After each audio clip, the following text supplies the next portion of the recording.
tour starts at the ferry dock on Santa Cruz Island. We take the rubber dinghy, which is called Panga here, to the Aqua, which will be our floating home for the next 2 weeks. The bridge, the captain's workplace, is not really spacious but very functional, like everything on this ship.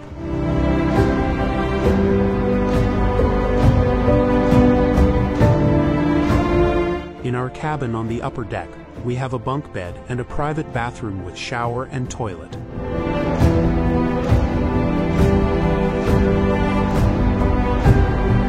At the stern of the upper deck, there is a bar and a place for conversation and relaxation.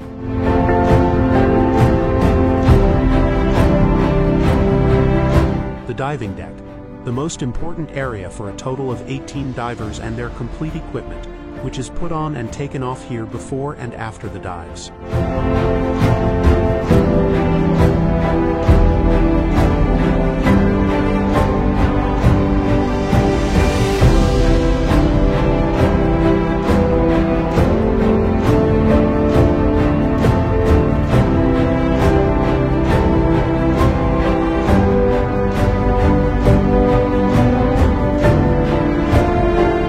Finally, you come to the lounge, where Jenny, the cruise director, is checking her messages. This is where the briefings take place and, of course, where you eat.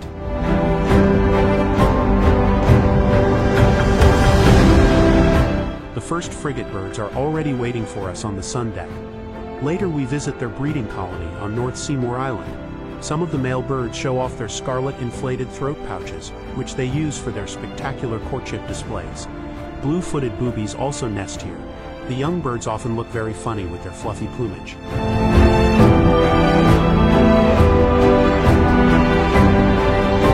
Some like to end the evening with an Ecuadorian club beer. However, everyone goes to bed early because the plan for the second day is already set: diving at Pinzon and Roca Blanca and snorkeling at Sombrero Chino.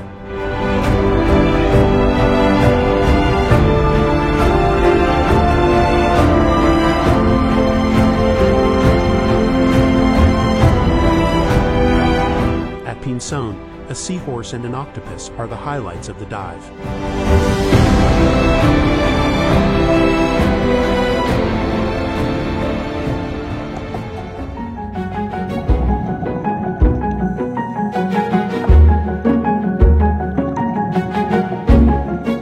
Curious and playful sea lions await us on our second dive at Roca Blanca.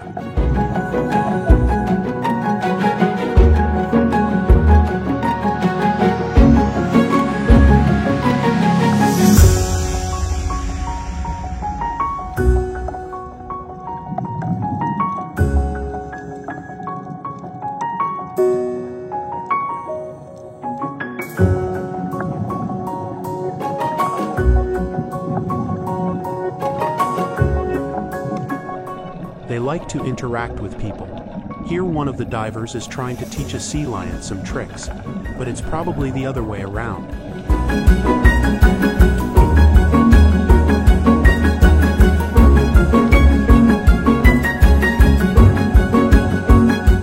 Then we even find a dragonhead, and a manta ray passes by us.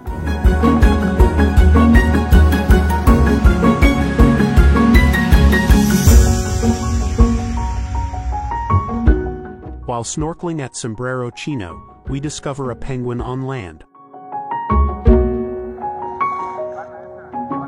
Then it's back to the Aqua.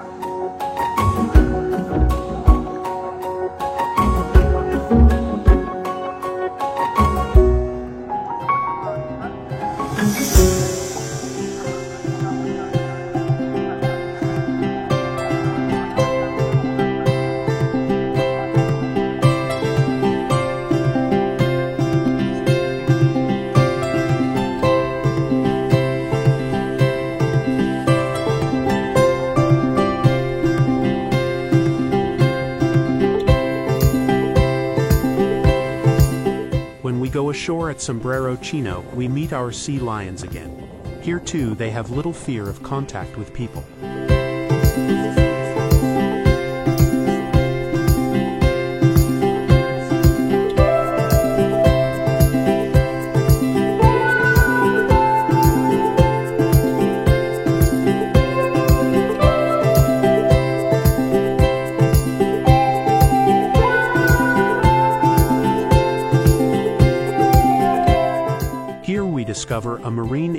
spot that has been marked on its neck for scientific purposes.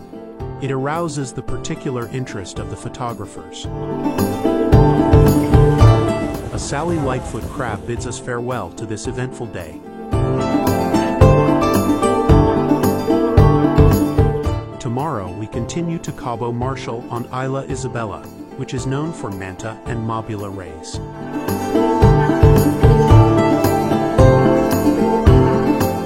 This dive site initially impresses with schools of smaller fish, but soon we also see the first rays.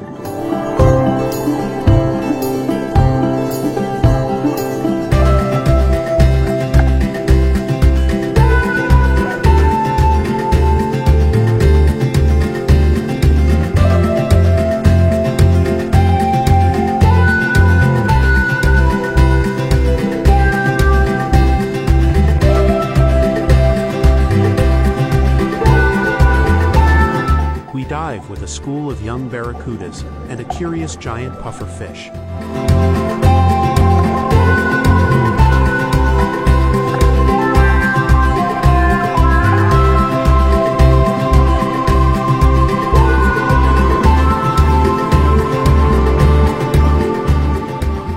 The fourth day takes us to the west of the archipelago, where the Cromwell Current brings in quite cold water. The team will dive here at 16 degrees Celsius. But the mood is by no means chilly, because we hope to see mola molas.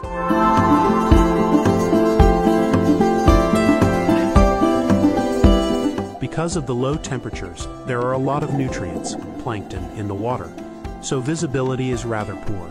Nevertheless, we soon see the first mola molas.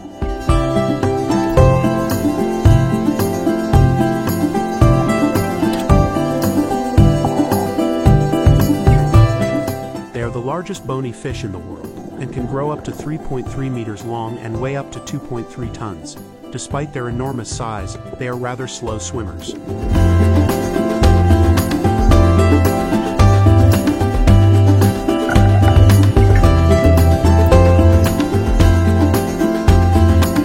One of the animals comes unusually close to us, before moving on its own way. Towards the end of the dive, however, it gets cold even in the thickest neoprene. Afterwards, we take a trip in the panga. Since the air here is noticeably warmer than the water, we can warm up.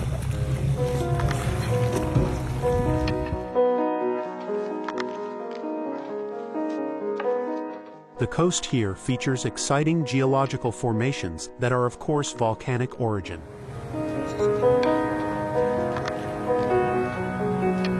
Jonathan, the scientific director of the trip, can explain exactly how they came into being, but also the behavior of the seabirds that live here.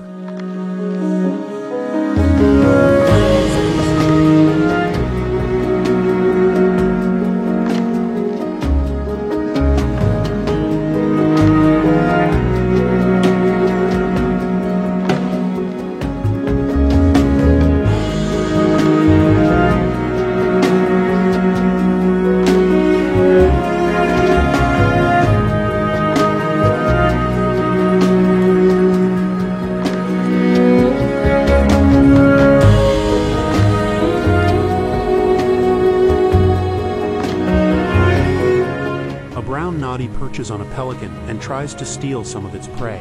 Jonathan explains, this behavior is often observed.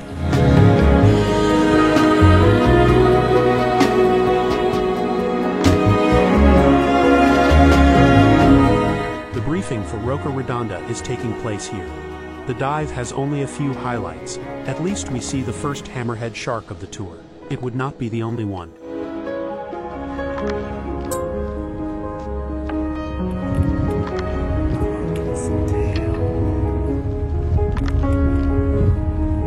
On the way back, a whale approaches.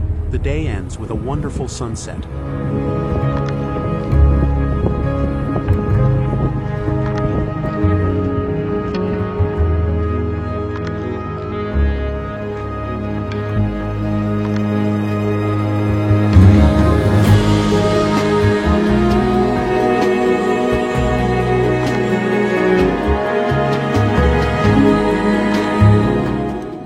second dive at Vicente Roca, we don't see any mola molas, but the sea lions remain loyal to us.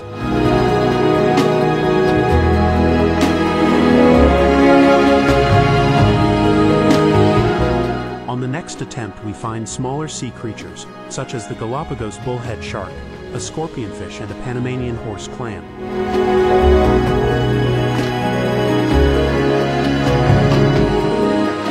And finally, as if as a reward for our patience in the cold water, we see a mola mola. The landing at Punta Espinosa is primarily for the famous Galapagos marine iguanas. They are the only marine iguanas in the world and feed mainly on algae that they graze on rocks underwater. They are adapted to life in the sea, but can only dive for a limited time and must then bask on land to raise their body temperature. Their dark scales help them to absorb heat quickly after being in cold water.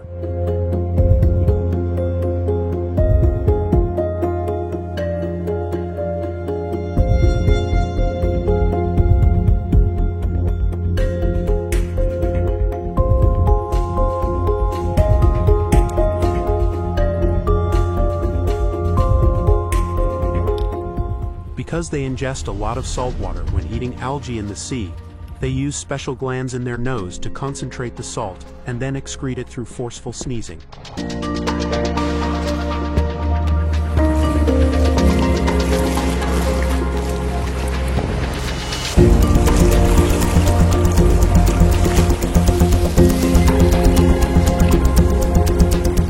But we also see various crabs and the omnipresent sea lions.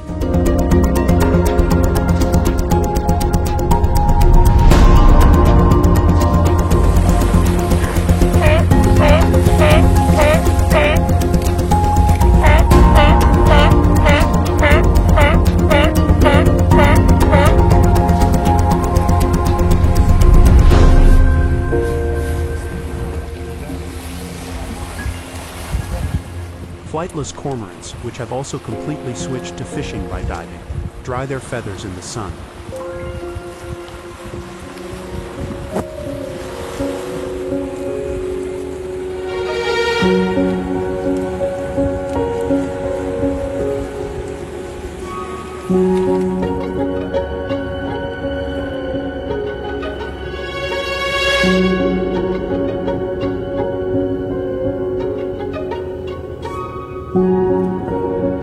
During sunset, we return to the boat.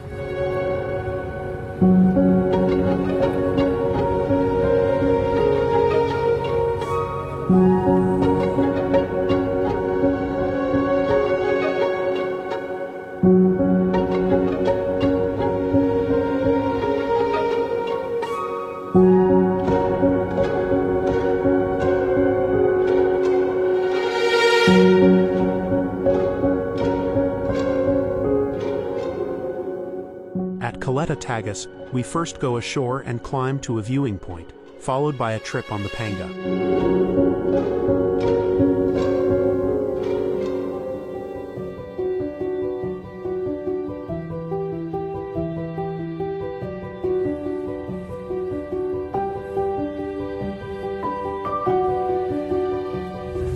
A pair of penguins nest in a hidden cave here. They are busy beautifying their home and are looking for stones to do so.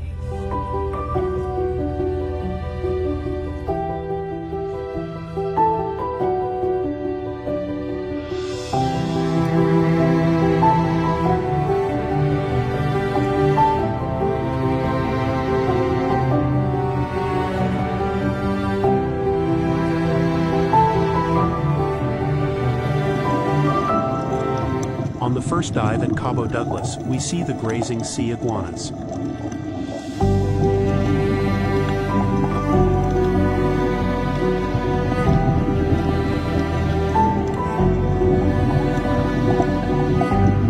We watch as a sea lion literally pushes one of the sea lizards away. Why he does this remains unclear. The two are not competitors for food, we suspect just for fun.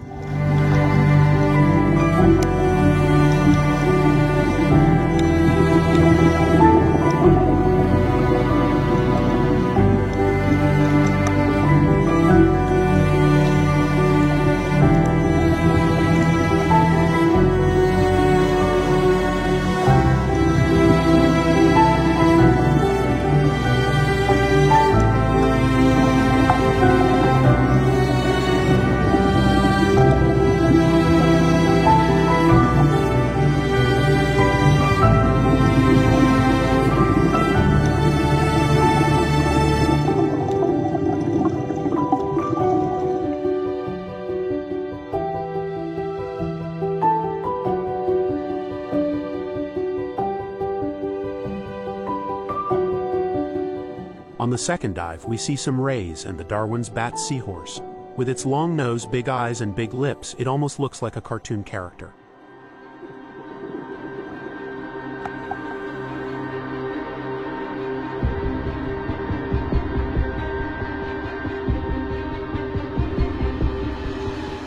In the evening, we leave the main archipelago and begin a longer crossing north to Wolf Island.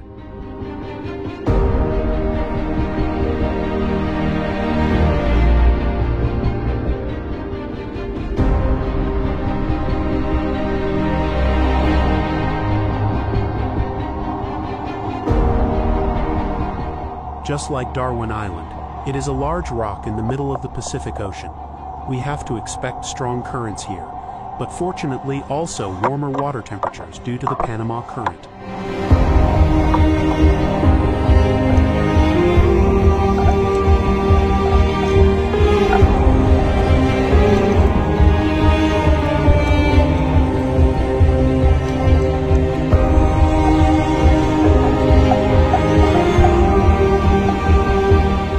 The sheer number of sharks, mainly scalloped hammerheads and Galapagos sharks, and a really strong current on the first dive here takes many people and number 39's breath away. Literally. The 12-liter tank is quickly running out, a good time for us to upgrade to 15 liters.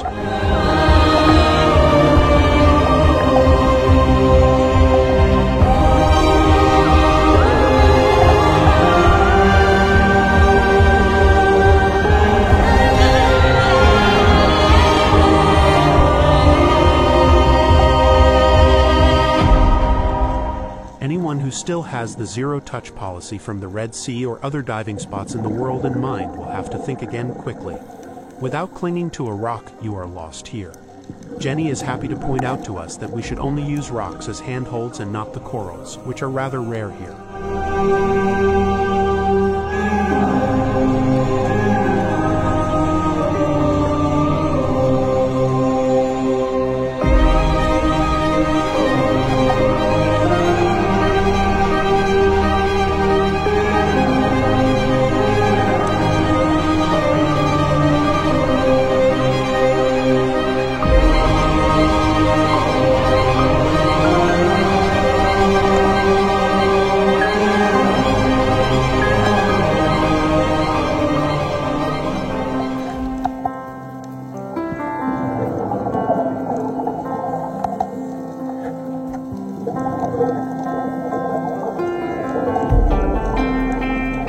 On the third dive, we come across eagle rays, which reach a considerable size here. The distinctive shape of the head is also very pronounced. Dave likes that.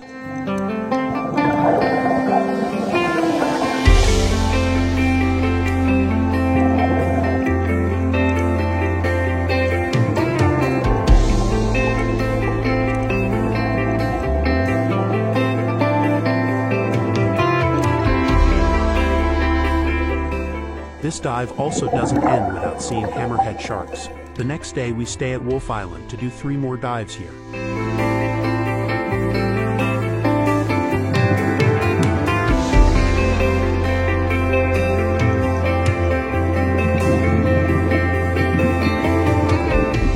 Today, with a warm water temperature of 26 degrees Celsius and moderate currents, we can enjoy the overwhelming underwater world of the Galapagos Islands in all its diversity.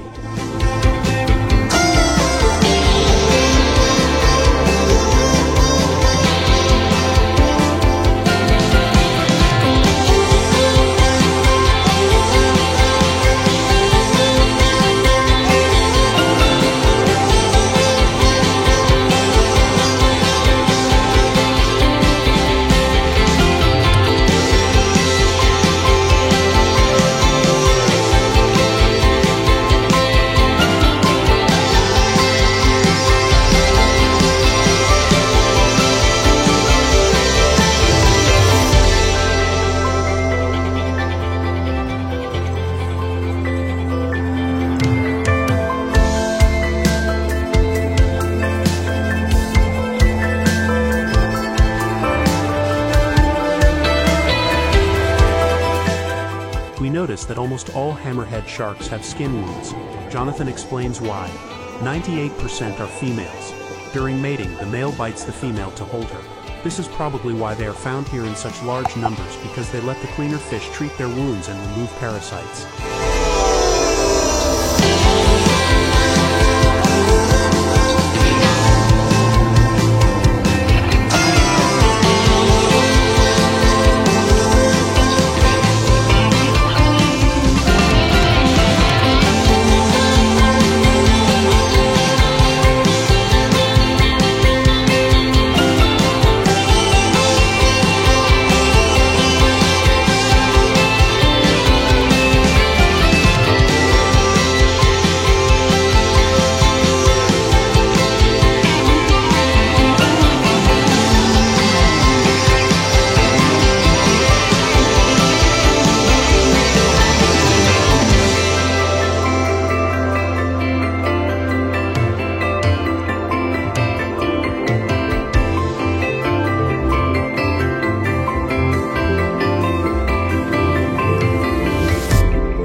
On the third dive in the afternoon, we again encounter a school of large eagle rays.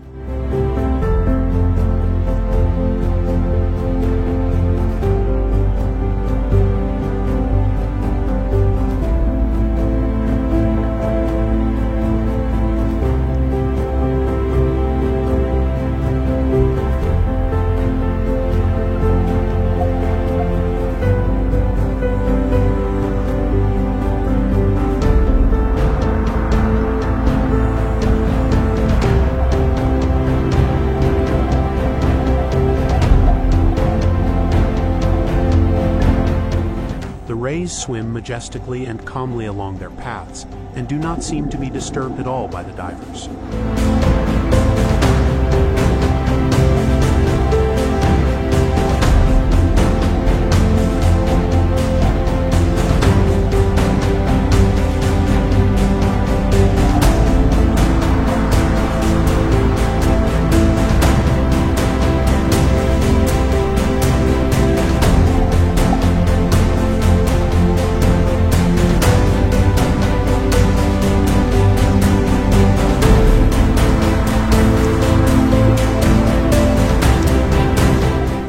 Has secured a front row seat at the rocks so she can get a good view of the eagle rays.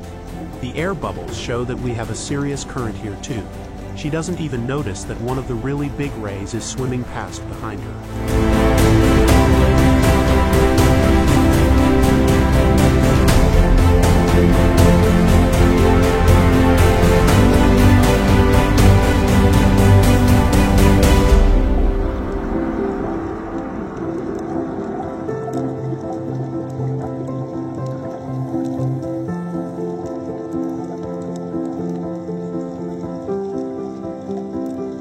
The reef hook is a rare sight on Galapagos dives, but Cinder shows how relaxed you can use it to defy the current.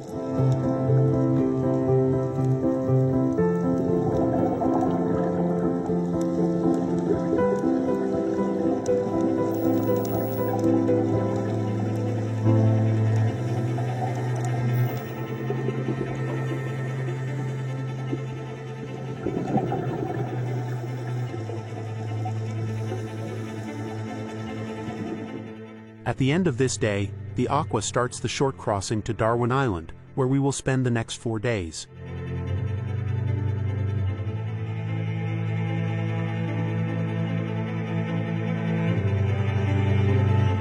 The famous landmark, Darwin's Arch, an impressive rock formation next to the main island, collapsed in 2021. What is left of it now, namely just the 2 pillars, is still impressive. We will soon see that the real magic of this place takes place below sea level.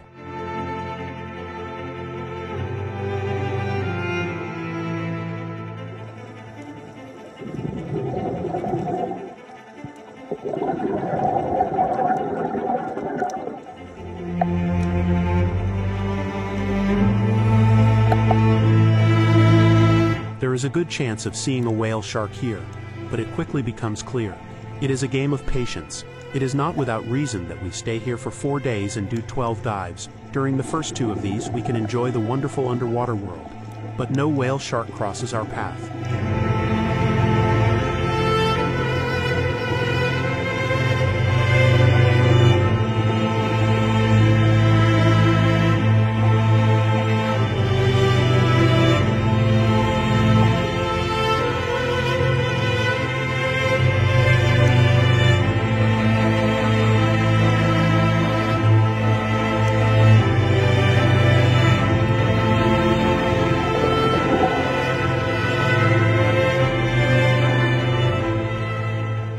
But towards the end of the 3rd dive, a shadow can be seen in the distance, slowly getting bigger. And yes, it is a whale shark.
A Galapagos shark is scrubbing itself on the whale shark's tail fin. We can only assume that it is trying to get rid of some parasites.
Since it is now no longer possible to improve, the next day we decide to end the tour and go home.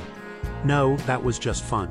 Every dive is a new adventure with new opportunities for impressive experiences.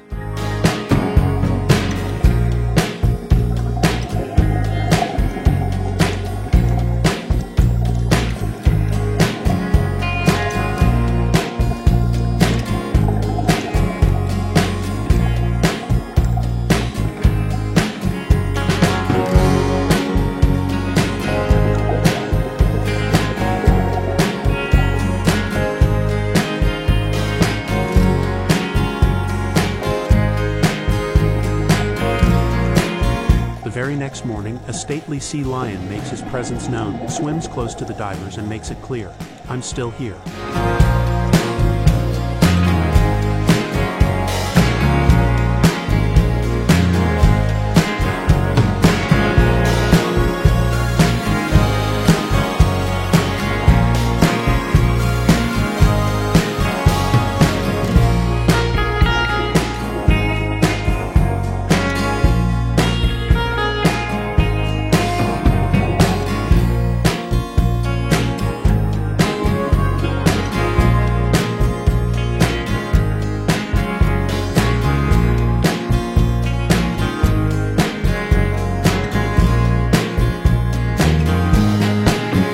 atmosphere here may seem relaxed, but we are still hoping to see a whale shark. Since that is unlikely to happen on this dive, Tommy decides to become the highlight of the dive himself. Not bad.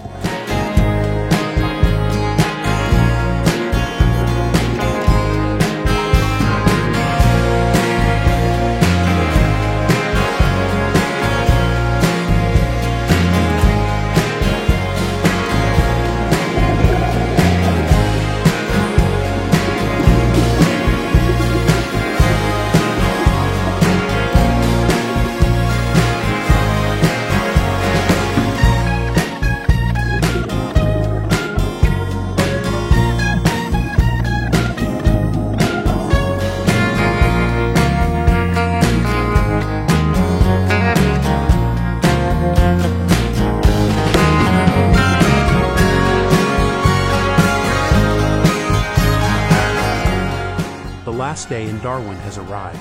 The tour is now slowly coming to an end.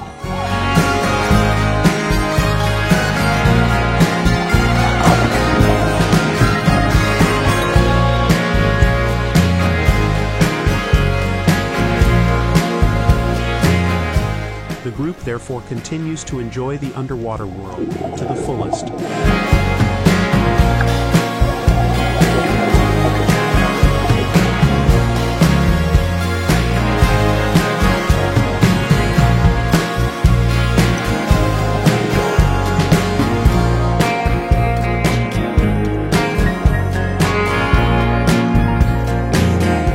On the 2-day return journey to Santa Cruz, there are 3 more dives, which the cameraman cannot take part in due to earache. That is why this film finds its epical end here.